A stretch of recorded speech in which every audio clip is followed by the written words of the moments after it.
The Christmas lights were glowing softly, reflecting off crystal glasses and polished silverware. Laughter filled the room. Everyone looked perfect, smiling, celebrating. But I wasn't smiling. I was standing near the fireplace holding a tray of drinks when my mother-in-law clinked her wine glass loudly. "Can I have everyone's attention?" The room quieted. She stood there in her emerald green dress, diamonds shining against her neck. Her lips curved into a tight, controlled smile.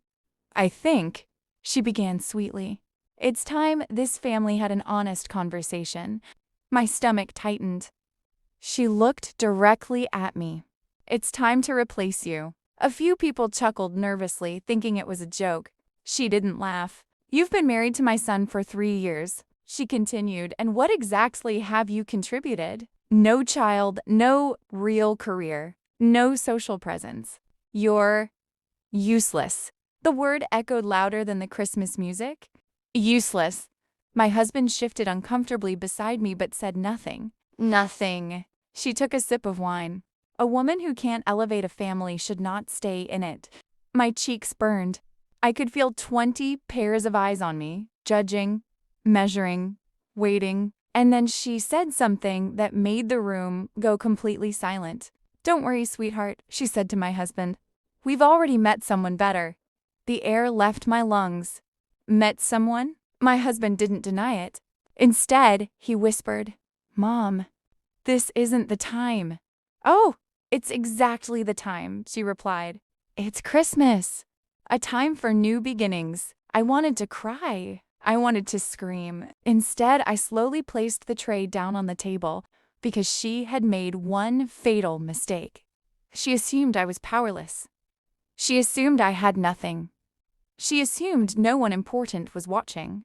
But someone was. Near the back of the room, standing quietly beside the Christmas tree, was a tall man in a dark coat. He hadn't spoken all evening. He had simply observed, and he was not just a guest. He was the majority shareholder of the company my husband and his mother depended on, the company they believed my husband had built on his own, the company they didn't know I had quietly saved 6 months ago. My mother-in-law continued, enjoying her performance. "We all deserve better standards," she said proudly. "And my son deserves a woman who brings value." The tall man finally stepped forward. "Value?" he asked calmly. His voice cut through the room like ice. My mother-in-law blinked. "Excuse me?" He walked toward us slowly. "Define value." She looked confused, but answered confidently. "Status, influence, fertility, contribution." He nodded thoughtfully. "And what if I told you," he said, "the reason your family business didn't collapse this year is 'cause of her?" The room froze. My husband turned sharply toward me. "What is he talking about?" The man looked at me for permission. I gave a small nod. He continued, "6 months ago, when your overseas deal failed and your accounts were seconds away from investigation, she stepped in." My husband's face drained of color. "That's not possible," my mother-in-law snapped. "She doesn't even understand high-level finance." The man's expression hardened. "She understood it better than your own son." Silence. Heavy, crushing silence. I could see the panic forming now. "You see," he continued, "she didn't want credit. She asked for anonymity. She protected your family name." I looked at my husband. "You told me the company was stable," he whispered. "It wasn't," I replied softly. My mother-in-law's hand trembled slightly as she gripped her glass. "That's ridiculous," she insisted. "If that were true, we would have known." The man smiled faintly. "You didn't know because she signed the rescue contract under a different authority." My husband stared at me like he was seeing me for the first time. "You invested?" I met his eyes. "I acquired controlling shares?" The sound of a glass shattering hit the floor. My mother-in-law had dropped it. "You what?" I inhaled slowly. "I became the silent majority owner." Gasps filled the room, and for the first time that night, she wasn't smiling. The room didn't just go silent. It collapsed into silence. My mother-in-law stared at me as if I had just spoken another language. "You're lying," she whispered, but her voice no longer had power in it. The tall investor calmly pulled out his phone. Within seconds, he projected a document onto the smart TV beside the Christmas tree. There it was. Share distribution. Signatures. Transfer records. My name. Highlighted. Majority stakeholder. My husband stepped back like the floor had shifted beneath him. You own the company?" he asked, his voice cracking. "I own 51%, I replied quietly. His breathing became uneven. "Why didn't you tell me?" I looked at him carefully, not angrily, not emotionally, just honestly, because when your overseas deal failed, you didn't come to me. "You went to your mother." He said nothing. "And when the banks started preparing legal action," I continued, "you didn't trust me with the truth. I found out through third-party alerts. My mother-in-law tried to regain control. This is manipulation." She snapped. "You trapped my son." The investor turned toward her slowly. "No," he said. "She saved him." A few relatives began whispering. The same people who had looked at me with pity minutes ago were now staring with shock and calculation. "You can't just walk in and claim power," my mother-in-law hissed. "I didn't walk in," I replied. "I stepped up when no one else could." Her face reddened. "You were supposed to be supportive. A wife." "I was," I said calmly. "Support doesn't mean silence." My husband ran a hand through his hair. "So all this time, you've been sitting in board meetings?" "Yes." "Making decisions?" "Yes."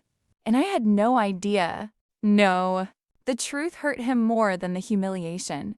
He looked at his mother. "You told me we had things under control." She avoided his eyes. The investor cleared his throat. "There's one more thing." The room tensed again. "Given tonight's display," he continued, "the board has already scheduled an emergency restructuring vote."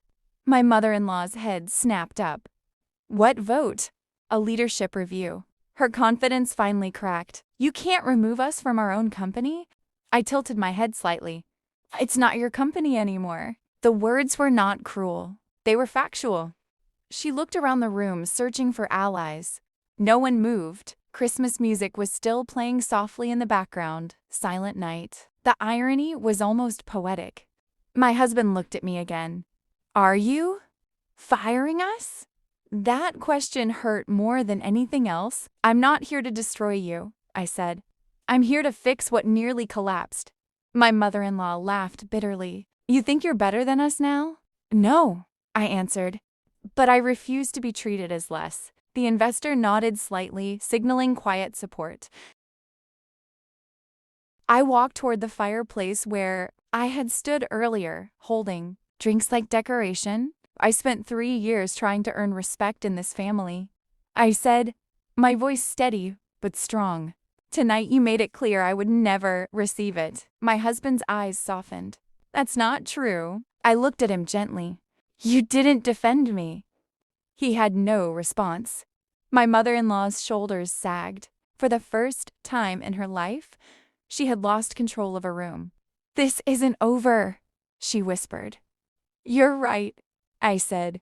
"It's just beginning." I picked up my coat. Gasps filled the room again. "You're leaving?" my husband asked. "For tonight," I replied. "The board meeting is Monday. We'll discuss professional roles there." "And personally?" he asked quietly. I paused. "Personally, we need to decide if this marriage is partnership or performance." Silence. Heavy. Real. As I walked toward the door, the investor spoke one final sentence that sealed everything. "Respect is the highest form of value," he said, "and tonight she's the only one who showed it." I opened the door. Cold winter air rushed in. Behind me, the Christmas tree lights continued blinking. Beautiful, but artificial. For the first time in 3 years, I wasn't standing in someone else's shadow. And this Christmas, no one was replacing me. They were finally realizing I had been the foundation all along.